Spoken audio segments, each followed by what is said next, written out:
intention of dismantling the regulatory agencies. However, we must come to grips with inefficient and burdensome regulations. We will eliminate those that are unproductive and unnecessary, tearing down these antiquated walls and granting banks significant new authority. In a victory for the banking industry, Congress has approved legislation which will allow commercial and investment banks to merge and form institutions of unprecedented size and global reach. I think it's very important for us not to introduce regulation for regulation's sake. I do believe in the American dream. Owning a home is a part of that dream. We are taking action to bring many thousands of Americans closer to owning a home.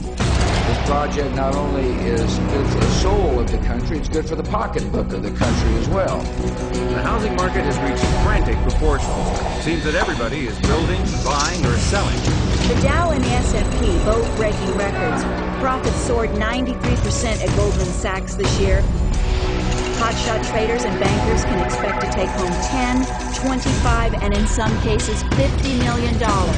Things that are too good to be true are when you see something coming. The real estate bubble. Housing bubble. Don't put it off. Take action immediately. Will there be a soft landing or will the bubble burst? The news story, the mortgage meltdown. This morning in the mortgage meltdown, new numbers showing that a record number of Americans are losing their homes. More than 70 mortgage companies have failed in the last few months in America, and now the biggest of the big companies, the Bear Stearns, the big banks, are caught holding the bag.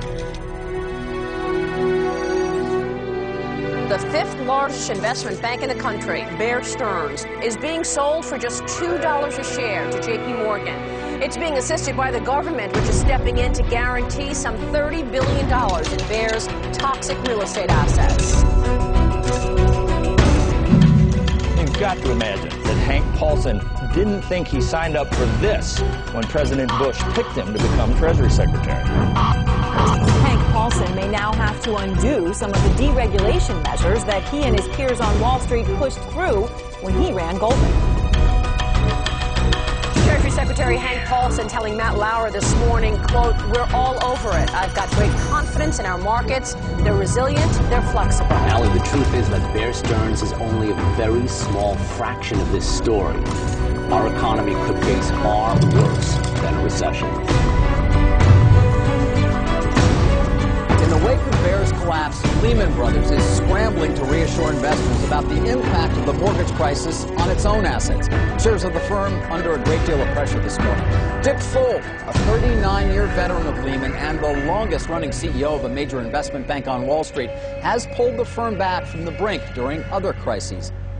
But today, for the first time that I'm hearing it, investors are questioning his leadership.